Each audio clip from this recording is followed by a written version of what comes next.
before Thanos even arrives. Clark's face hardened. Then he doesn't get you, Clark said. Tony scoffed. Great plan. Clark looked at Tony. What's your plan? Tony stared for half a second. He hated that the question was fair. My plan, Tony said, is to keep the wizard alive, keep the civilians alive, and figure out how not to die while doing it. Clark nodded once. Then, we agree. They stepped through the portal together. Steve Rogers heard the chaos through a bad connection and a better instinct. He was in a safe house with Sam Wilson. The TV was on, volume low, showing shaky footage of New York. An alien ship. A man in a metal suit. A red cape. Steve stood up so fast the chair scraped. Is that? Sam started. I don't know, Steve said, but those people are in trouble. Sam's phone buzzed, and buzzed again. A number Steve didn't recognize. He answered. Rogers, Steve said. Tony's voice came through, clipped and tense. Cap, Tony said, we have a situation. Steve closed his eyes for a second. The world always did this. It always found a new way to demand more. Where? Steve asked. New York, Tony said. Aliens. Wizard. Same as usual. But there's a new guy. Steve heard something else in Tony's voice. Not just anger. Uncertainty. New guy? Steve asked. Tony's breath hit the mic. He calls himself Superman. Steve paused. That's a lot, Steve said carefully. Tell me about it, Tony snapped. He just stopped a bus with one hand. Steve's grip tightened on the phone. Is he helping? Steve asked. A short silence. Yes, Tony admitted, annoyingly. Steve looked at Sam. Sam lifted his eyebrows like, well? Steve's face set.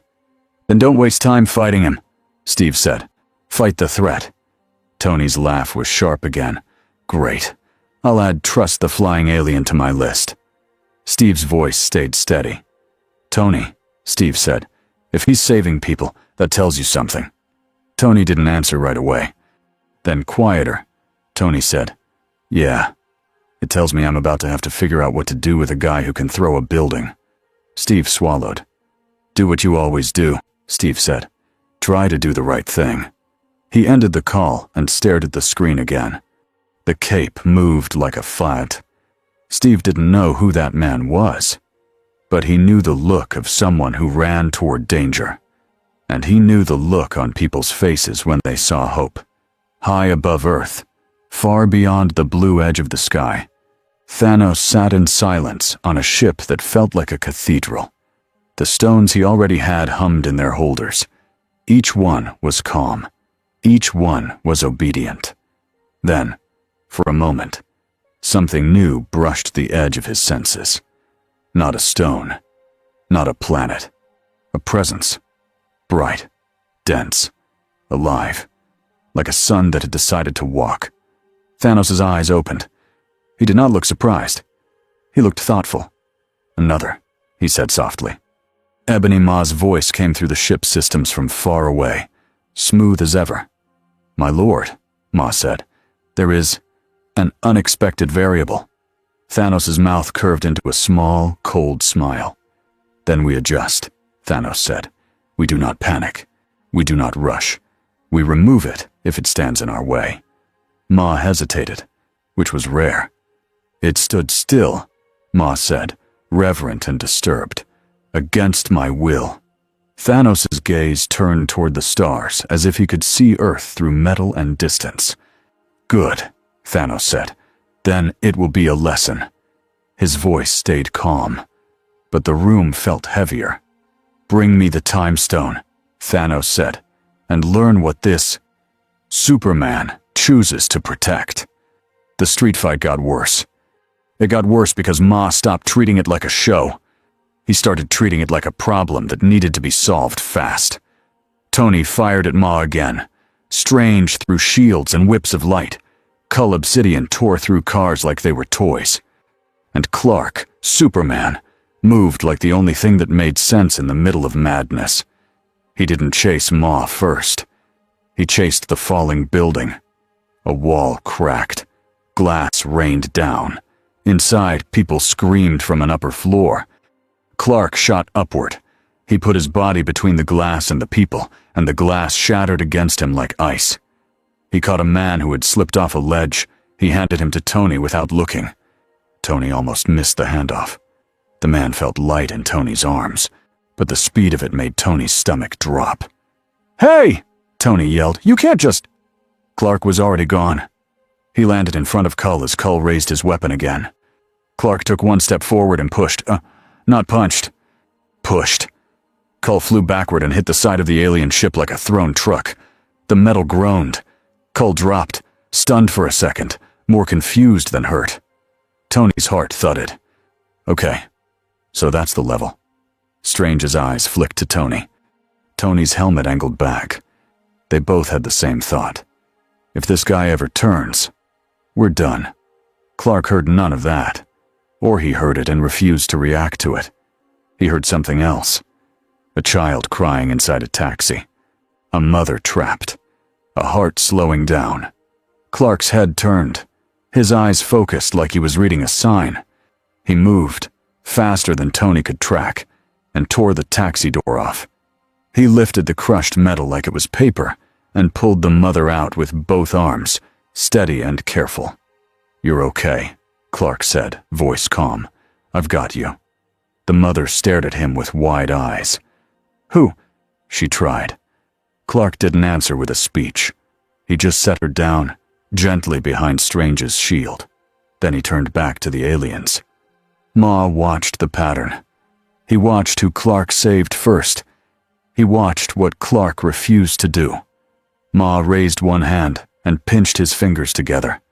A ring of street lamps, signs, and metal poles twisted up from the road and wrapped around Clark like a cage. The metal squeezed. Clark's cape snapped as the force hit him. His muscles tensed, his jaw clenched, the ground cracked under his boots. But he did not bend. He pushed outward. The metal screamed and snapped apart like branches. Ma's eyes narrowed. Cull roared and charged again, angrier now. Clark met him halfway. This time, Clark grabbed Cull's wrist and spun. He used Cull's own momentum to slam him into the pavement. The impact shook the street and made nearby windows shiver. Clark didn't keep hitting. He didn't try to crush Cull's head. He stepped back and put himself between Cull and the civilians again. "Stay down," Clark warned. Cull growled, confused by mercy. Tony flew low, firing at Cull's armor joints, trying to slow him. Strange's hands moved. Orange bands snapped toward Ma, trying to bind him. Ma floated back with a soft motion, like he was swimming through air. He smiled at Strange. "Ah," Ma murmured. "There you are." Then Ma lifted both hands. The Q-ship above them responded. A beam of pale light dropped from the ship like a pillar. It hit the street beside Clark and tore a line through asphalt, like the world had become soft. The beam swung toward Clark. Tony's HUD screamed warnings. Strange's eyes widened. The beam was a tractor beam. Not just a pull. It was a lock. It hit Clark's chest. Clark's cape snapped straight back as if a storm had grabbed him. His feet slid over the road. The beam tried to drag him upward. Clark dug his boots in. The asphalt broke under him. He looked up at the ship, eyes narrowed. He could fly. He could just go up and tear the ship apart. But he saw what the beam was doing. The beam was digging into the street. It was ripping up chunks of road and broken cars with it. If Clark fought it the wrong way, the beam would swing. It would cut across the crowd like a giant hand dragging knives. Clark made a choice in less than a second. He stopped resisting in place. He grabbed the beam's path. He flew straight up into it, taking the pull fully onto himself, and steered it away from the street like he was guiding a hose. The beam followed him. The ship's systems adjusted, holding the lock. Clark shot upward into the air, pulling the beam's aim off Manhattan. Tony's helmet snapped toward Strange. "Wizard!" Tony shouted. "He just got himself abducted!" Strange's eyes were on Clark, but his hands didn't stop moving. That was not a mistake. Strange said, voice tight. That was a choice. Ma's attention flicked from Clark to Strange. The moment Ma needed was here. Ma's fingers curled. Invisible pressure slammed into Strange's chest. Strange staggered. His cloak flared, trying to steady him. Tony dove forward. Repulsors flared as he tried to interrupt. Ma didn't block Tony's shots this time. He didn't need to. He moved the battlefield. A wall of cars rose and slammed down between Tony and Strange like a barricade. Tony cursed and blasted through, but it cost time. Strange's teeth clenched as Ma's force tightened. Ma floated closer, voice soft. You carry the time stone, Ma whispered. You cannot run. Strange tried to open a portal under Ma. Ma's will squeezed Strange's hands just enough to break their shape. Strange's face twisted with effort. He was strong. He was skilled. But Ma was surgical. Ma didn't need to beat Strange in a fair fight. He just needed to stop him from acting. Clark was a bright streak in the sky now, dragging the beam away like a comet pulling a chain. He angled even higher, trying to break the lock. He could feel the ship's pull fighting him. The beam wasn't magic. It was technology. Technology that didn't care how strong he was. It cared about locking and holding. Clark's eyes flashed red. Heat vision snapped out, thin and precise. He traced the beam's projector point on the ship's underside, trying to cut it without making the ship fall onto the city.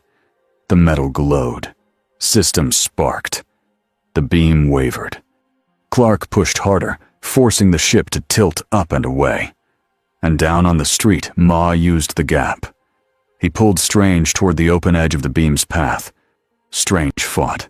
His cloak fought with him, yanking him back like a stubborn friend. Ma's face stayed calm. He sent a sharp, invisible blow. The cloak slammed into a wall, stunned for a second.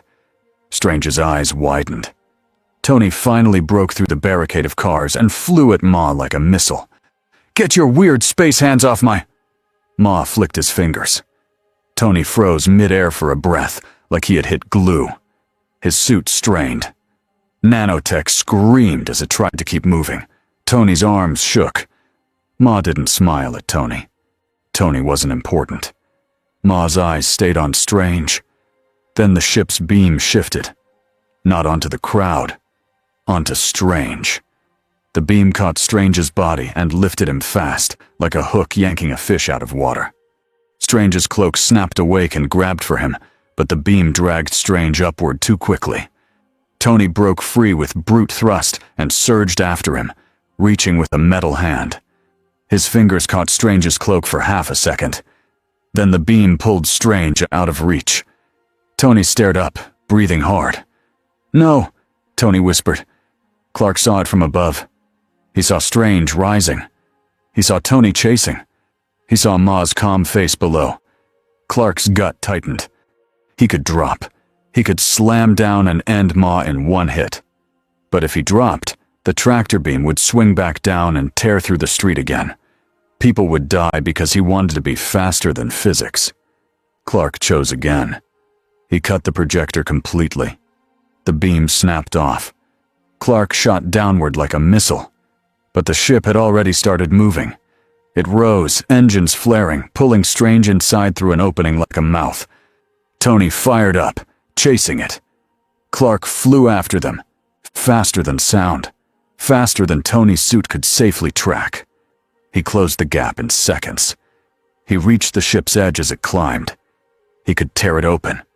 Then he heard it. A building behind him cracking. People inside. A support beam giving way. Clark's eyes flicked down for a fraction of a second. He saw the falling wall. He saw the trapped people. He saw the choice. His hands clenched. He hated that the universe was forcing him to choose. Clark peeled away from the ship and dropped toward the building. He caught the wall. He held it. He braced it with his body and pushed it back into place long enough for people to run. His chest tightened with anger, not at Ma, not at Thanos, at the problem itself, because saving lives was never neat. Above him, the ship roared higher. Tony chased anyway, rage driving him. "Friday!" Tony shouted. "Get me on that ship!"